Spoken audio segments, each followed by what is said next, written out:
Fala pessoal, tudo bem com vocês? É Vilásio Limoeiro, palestrante, socorrista, bombeiro militar, instrutor, para bater um papo com você aqui nesse vídeo.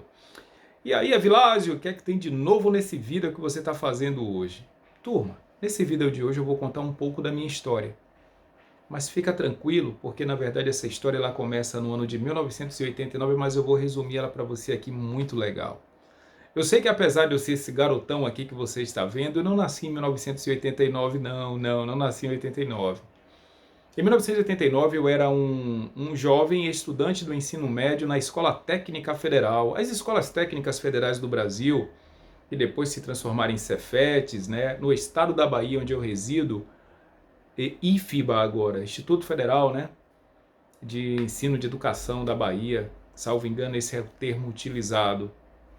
Antes eu era um estudante do ensino fundamental 1, do ensino fundamental do fundamental 2 de escola pública. E uma coisa interessante eu gostaria de falar para vocês é que eu deslocava para essas escolas a pé. Nós éramos atletas, não é na época, mas por incrível que pareça era por conta da condição, a situação mesmo financeira da minha família, do meu pai e tal. Então eu fazia esses deslocamentos a pé. Comum, uma história comum de muitas pessoas naquela época e ainda hoje. Talvez a minha história se confunda com a sua. Então eu deslocava cerca de 4 quilômetros para o ensino fundamental 1, que era o primário, e no ensino fundamental 2, que era o ginásio, a antiga quinta a sexta série, eu aumentava 1 quilômetro nesse deslocamento, né? Porque eu estudava em um bairro chamado Palmiúdo e eu morava na Cidade Nova e deslocava cerca de 4 quilômetros. Depois eu fui estudar na ladeira do Paiva, né? No bairro da Caixa d'Água. E eu saía do bairro da Cidade Nova andando, pegava a Baixa de Quintas, depois subia a ladeira do Paiva, passava pela Estrada da Rainha. E quando estava chovendo, era aquele terror, né? Por causa do rio que transbordava, mas a gente fazia o máximo para passar por ali, porque a gente estava dedicado, a gente tinha que estudar. E eu ia. Mas quando eu estava na oitava série, eu prestei um concurso para a Escola Técnica Federal. Eu tinha a pretensão de fazer o curso de mecânica, né, para dar continuidade a um curso que meu pai havia realizado, meu tio. Então eu queria fazer também o curso de mecânica industrial. E felizmente, né, eu fui aprovado nesse concurso e entrei na Escola Técnica Federal no ano de 1988. Então nós chegamos agora pulando para o ano de 1989, o qual eu digo para vocês que a minha história começa justamente aí. Em 1989, né, já tinha feito colegas e amigos na Escola Técnica Federal e, assim, pelo passar do tempo, alguns já tinham optado por cursos diferentes, né? A gente tinha entrado, acessou a escola pelo Básico 1, era o primeiro ano do ensino médio, intitulado na época Básico 1, porque era um curso semestral. Nós tínhamos 8 períodos, 9 períodos de curso. Então era semestral, o primeiro período era o Básico 1, o segundo período o Básico 2. A partir do terceiro período nós já entrávamos no curso técnico, propriamente dito. Então, em 1989, alguns colegas já tinham, né, feito as opções de cursos diferentes, etc. Contudo, nós tínhamos aulas na sexta-feira que às vezes elas avançavam para a noite. Então nós tínhamos aulas que iam às vezes até 19h30 à noite. E ao final dessa aula nós nos encontrávamos. Afinal de contas era sexta-feira e nós ficávamos resenhando sobre o andamento da semana, sobre as novidades dos cursos, sobre as disciplinas comuns que nós tínhamos, dúvidas sobre algum conhecimento novo. E também, né, inevitavelmente, naquela época todos jovens, né, tinham suas namoradas, os seus namorados também, porque era uma escola mista, né, do público misto. Então nós tínhamos lá os nossos momentos de resenha e de bate-papo. E numa dessas sextas-feiras, após a resenha, a aula e a resenha, eu desloquei para casa. Só que no deslocamento eu optei por um outro caminho, um outro trajeto. Eu poderia pegar um trajeto que era chamado da Baixa de Quintas para ir para o bairro da Cidade Nova, mas eu optei por ir pela Avenida Heitor Dias, pois alguns colegas iriam ficar no ponto de ônibus porque moravam mais distante e iriam pegar o ônibus. E o meu trajeto era de 7 quilômetros. Então eu era um atleta que todos os dias, de segunda a sexta, eu ia e voltava e fazia no mínimo uns 14 quilômetros ali todos os dias para poder estudar e voltar para casa. E em um desses deslocamentos eu deixei a turma lá no ponto e segui para casa, turma. Estava seguindo para casa. Foi quando num determinado local, já era por volta de quase 22 horas, tá? Era 21 horas e alguma coisa. A minha família tinha conhecimento que geralmente na sexta-feira eu ficava sempre conversando com a turma e chegava. Era de conhecimento de todos que tinha tranquilidade. Nós não tínhamos os celulares, aquela coisa. Na minha casa não tinha telefone, tá bom? E assim, era a época do orelhão, da fichinha lá do orelhão, não tinha nem cartão telefônico, era fichinha.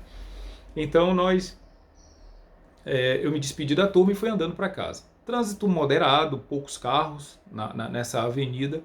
Foi quando eu andando, já perto de uma entrada que dava acesso para minha casa, eu me deparei com uma situação que me chamou muito a atenção.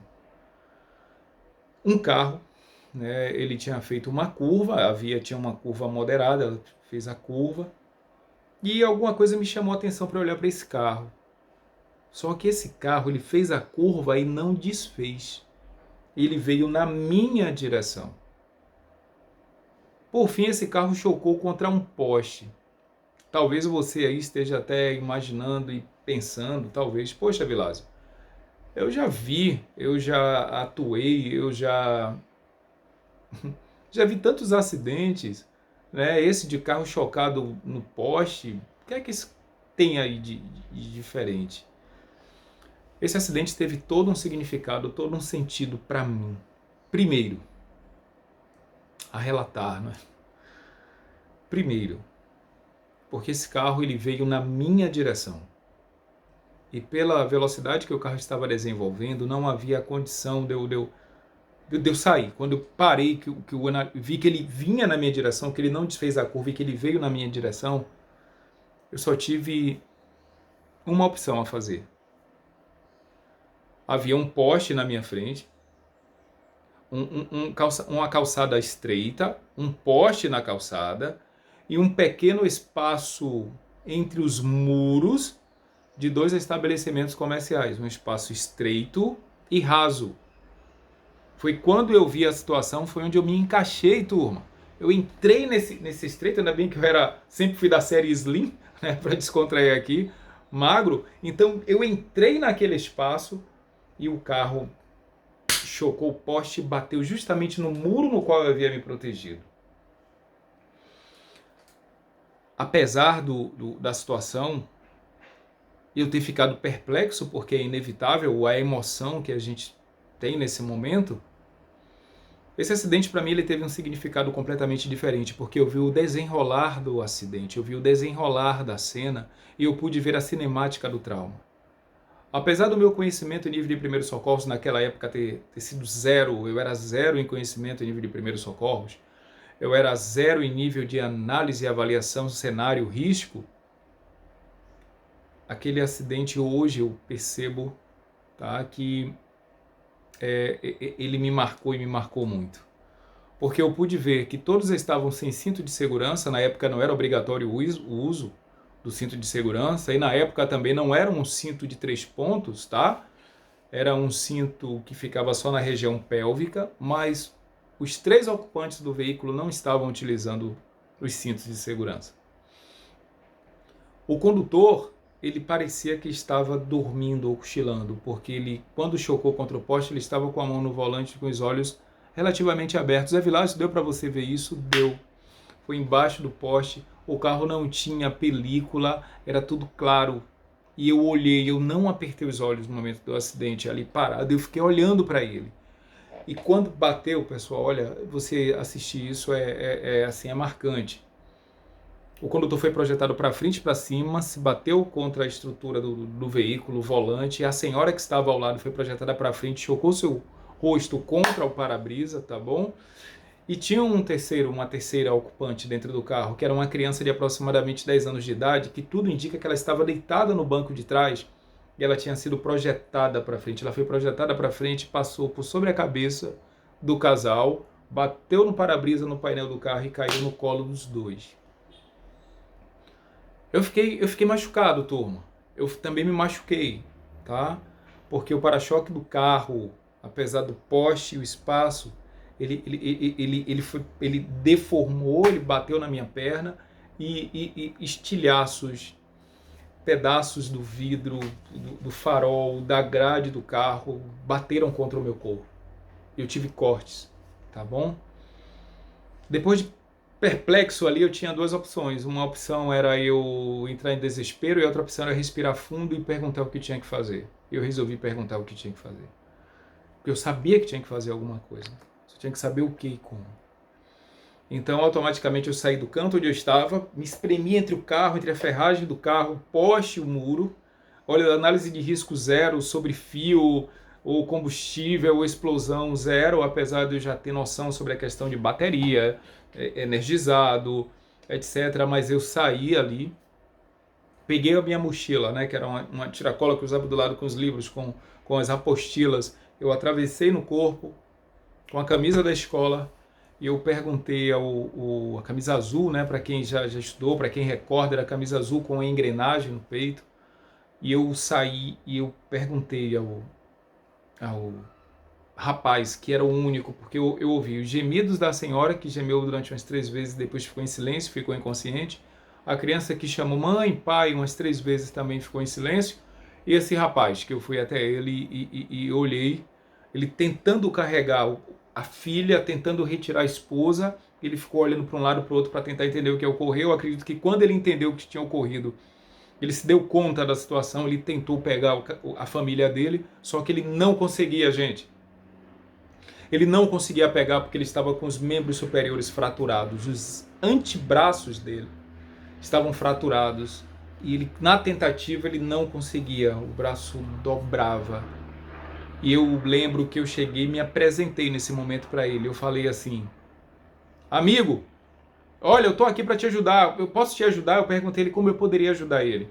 Ele olhou para mim com o rosto totalmente banhado em sangue, deformado, olhou para mim e falou assim, olhou, encarou os meus olhos e falou assim: salve a minha esposa e a minha filha, por favor, pelo amor de Deus.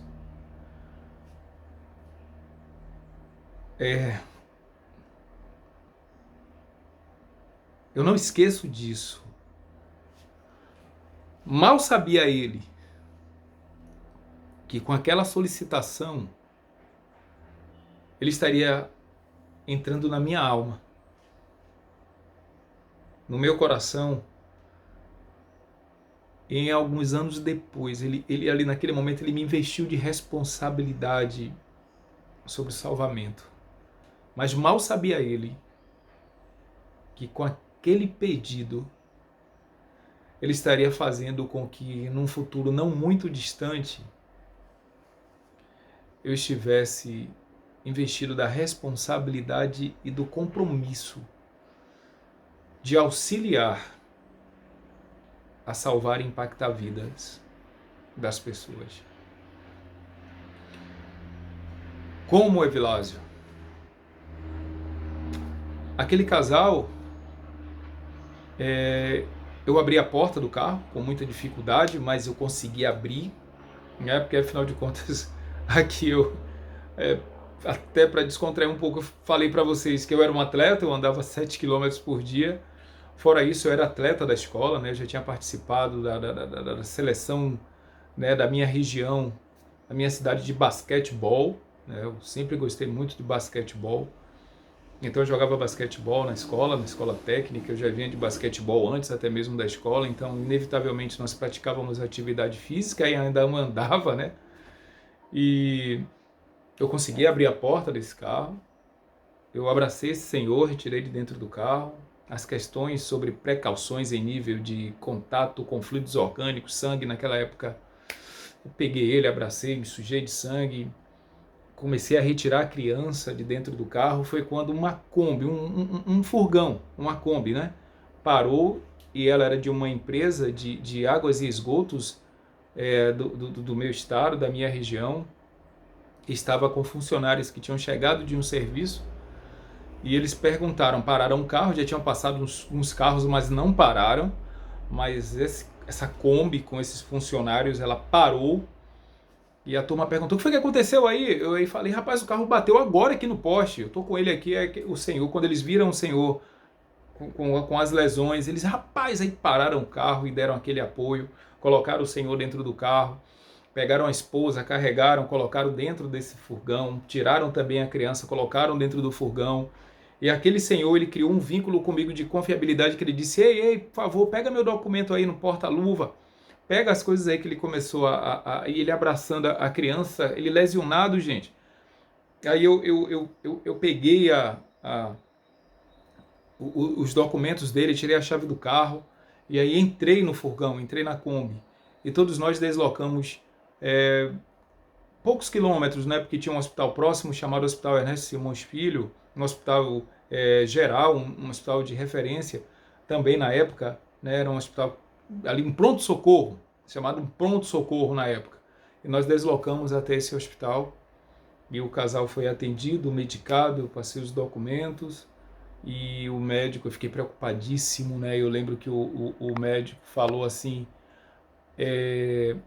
olha, ele está estabilizado, a senhora também, a criança estão estabilizados, parabéns pelo que você fez, muito bom o que você fez, né? Prestou socorro a eles e eles estão vivos aqui. Verdade, né? Meses se passaram, eu cheguei em casa, eu lembro que eu cheguei em casa todo sujo de sangue, a minha avó, a minha tia ficaram muito preocupadas, porque o sangue parecia no primeiro momento que era meu. Eu disse, olha, calma, o sangue não é meu não. Foi um socorro que eu prestei, tá? Eu me senti tão bem com aquilo. Eu me senti tão... Nunca tinha feito aquilo na vida, eu me senti... E os parabéns que o médico me deu, né? Eu me senti bem com aquilo. Cheguei em casa, tomei um banho, comentei com poucas pessoas e o tempo passou. Depois indo para a escola novamente, ainda no ano de 1989, um dia me despedi de minha avó, abracei a minha avó, fui para minha aula no turno vespertino, era um turno vespertino, eu não lembro bem o dia da semana, mas eu lembro que era no dia 10 de março de 1989. Eu fui para a escola, fiz as minhas atividades, e no momento que eu fui voltando, algo dentro de mim, assim, me dizendo, né, minha avó, eu deixei ela com alguns abalos na saúde, ela não estava muito bem, de saúde, hipertensa e tal. E quando eu voltei para casa, encontrei dois amigos no meio do caminho, que eles chegaram e disseram, Vilásio, opa, como é que estão vocês, tudo bem? Dois amigos de infância, amigos. E aí, o que é que vocês estão fazendo aqui? Eles, não, rapaz, a gente está aqui, queria te ver, falar com você. Automaticamente, naquele momento, a ficha caiu, não demorou muito não, porque tem ficha que demora de cair. A minha caiu rápido. Eu falei assim, aconteceu alguma coisa, não foi? Eles aí ficaram em silêncio. Eu falei, foi com a minha avó. E eles continuaram em silêncio. E apertaram os lábios. Eu disse, a minha avó faleceu, ela partiu. E eles, sim. Eu, tudo bem, eu quero ver ela.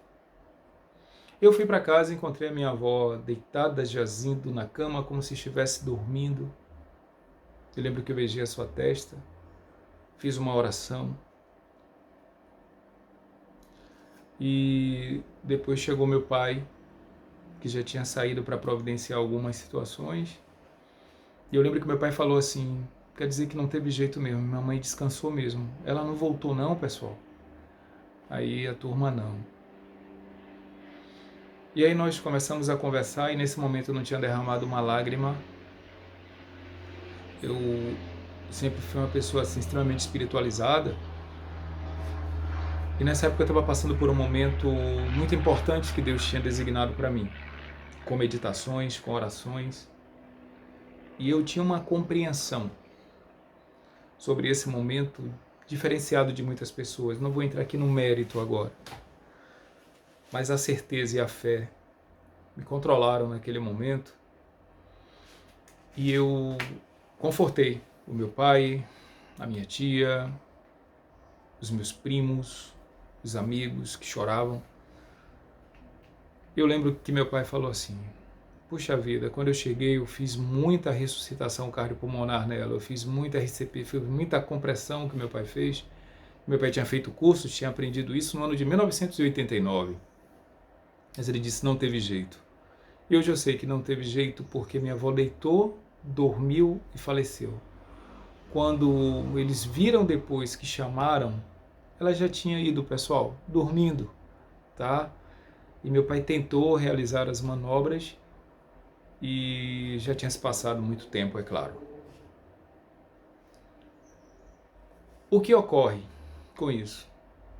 Eu continuei o meu estudo, continuei a minha atividade, mas uma coisa ficou na minha cabeça. Duas coisas ficaram na minha cabeça fortes.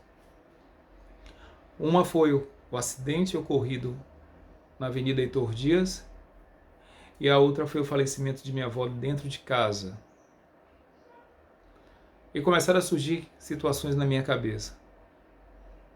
O que fazer se porventura esses eventos ocorrerem na minha frente? O que eu vou fazer? Para resumir a história, eu terminei não me tornando aquele profissional da área industrial que eu pensava que iria me tornar, que eu estava estudando. Em pouco tempo, já no ano de 1991, mudanças em nível de situações no nosso país fizeram com que eu direcionasse a minha atenção para um concurso público. Então eu fiz um concurso público, entrando na época na Polícia Militar. Só que desde a entrada, eu lembro que o meu pai, ele falou, né, aquela coisa do sonho de bombeiro, aquela coisa de ser bombeiro, eu tinha carro de bombeiro pequeno. E eu lembro que o Corpo de Bombeiros, ele não era independente, ele pertencia à Polícia Militar.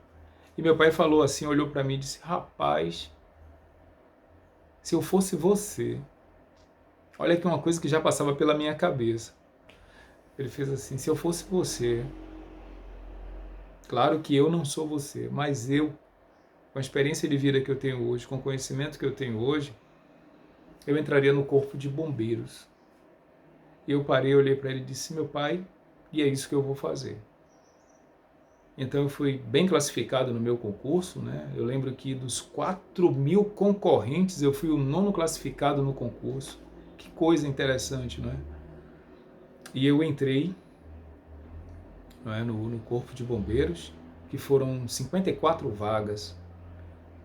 Eu entrei, né, para os que foram para o Corpo de Bombeiros, e desde então eu comecei a atuar e eu me realizei, e eu era um dos alunos mais preocupados e que tomava a responsabilidade, o compromisso e o amor pela profissão, e que quando da parte de atendimento pré-hospitalar, da parte de socorrismo, eu não abria mão disso.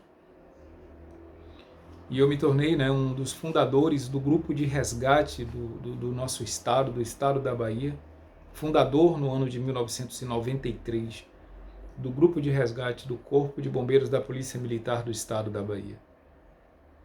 Estudante, assíduo, frequente, que tive assim um conhecimento passado também pela equipe, né, pelo grupo de resgate do Corpo de Bombeiros da Polícia Militar de São Paulo. Aqui eu lembro da época, o Tenente Elifas, ao Dr. Paulo, Dr. Paulinho, não é? Grande instrutor, grande professor, que eu tive a honra, né, de receber as aulas dele, né? Ao professor aí, Dr. Paulo, que ainda continua aí com as atividades aí de resgate no SAMU hoje, Serviço de Atendimento Móvel de Urgência, né, do Brasil, instrutor do Brasil. Foram as pessoas que eu tive a oportunidade, ao sargento na época Smith, né, do Corpo de Bombeiros da Polícia Militar do Estado de São Paulo, grandes instrutores, né, ao Tadeu, Capitão Tadeu, também grande instrutor, na época o Tenente Júlio, hoje Coronel Júlio, um dos meus mentores dentro desse atendimento, né? E eu debruçava, eu perguntava, e eu lia, e eu estudava, e eu ia gratuitamente para todas as instruções, para todos os locais.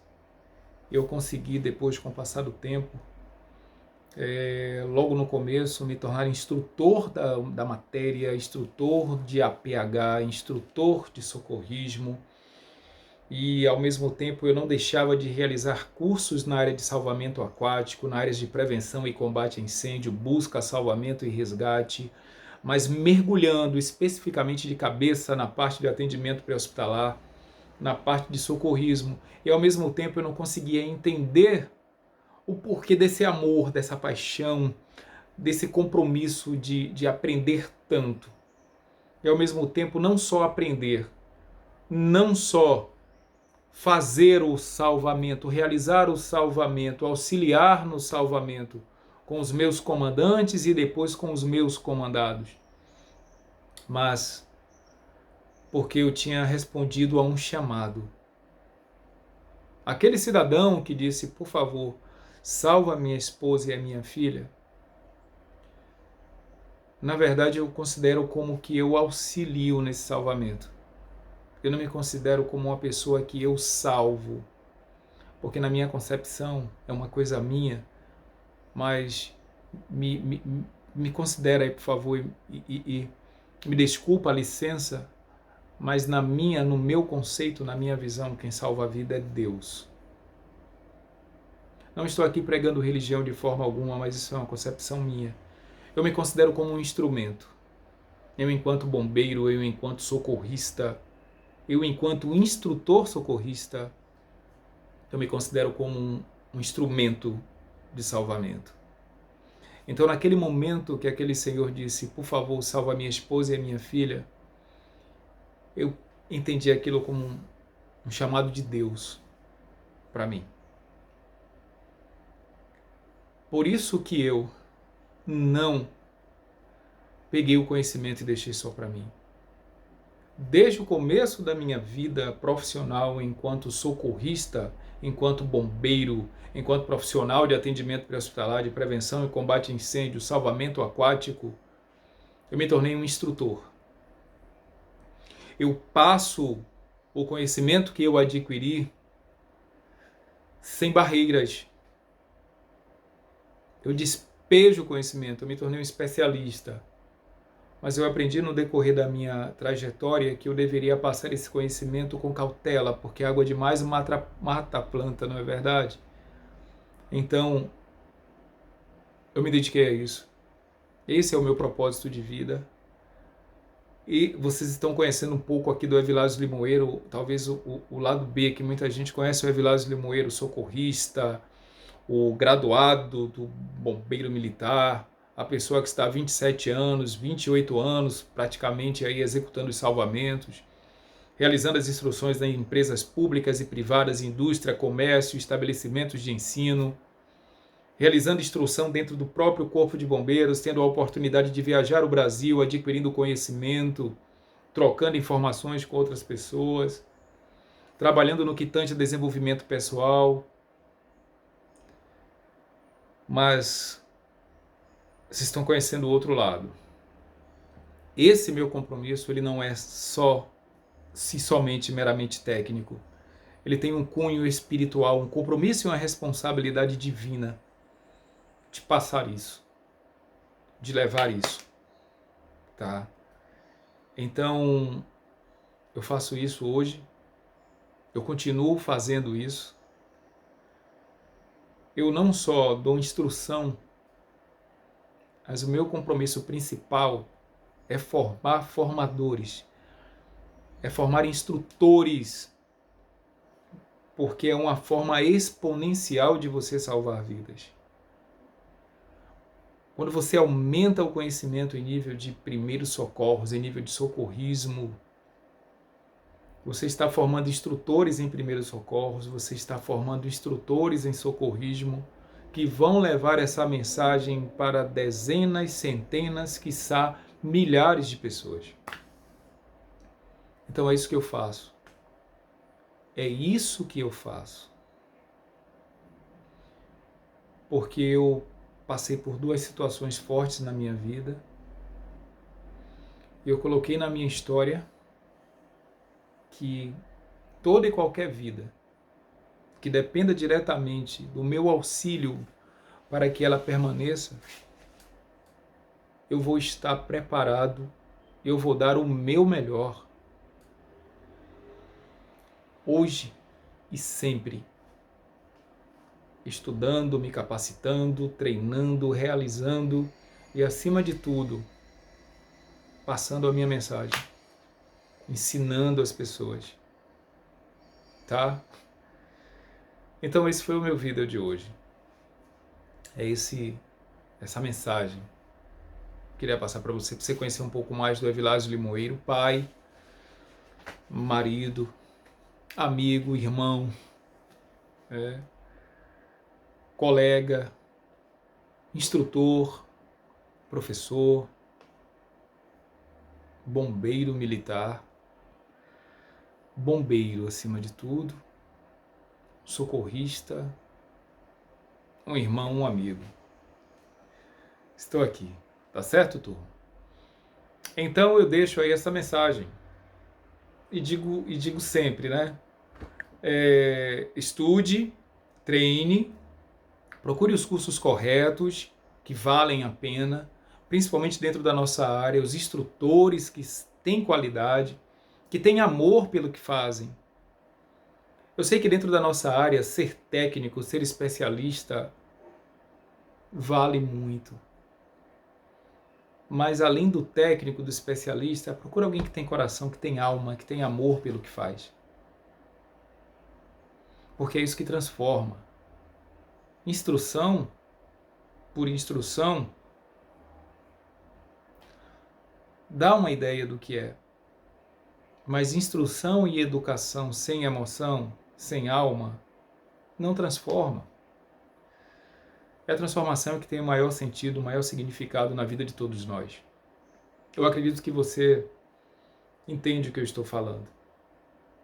E aí, turma? Eu sei que a minha história talvez se confunda com a sua em alguma coisa, em algum ponto, em algum aspecto. Talvez de perder um ente querido, talvez de andar para ir para a escola, talvez do estudo, do quanto o estudo é importante, talvez na parte da educação e da instrução sem emoção, talvez da lembrança com aqueles instrutores e professores que te emocionaram e que você não esquece, que você tem eles como grandes professores. É porque, na verdade, ele tocou na tua emoção. Ele te transformou. Por isso que você não esquece. Então, fica aí o meu fechamento. Contar a você um pouco da minha história, né? Começou lá em 1989, claro que antes a minha história de vida, mas em 1989 eu tive esse marco.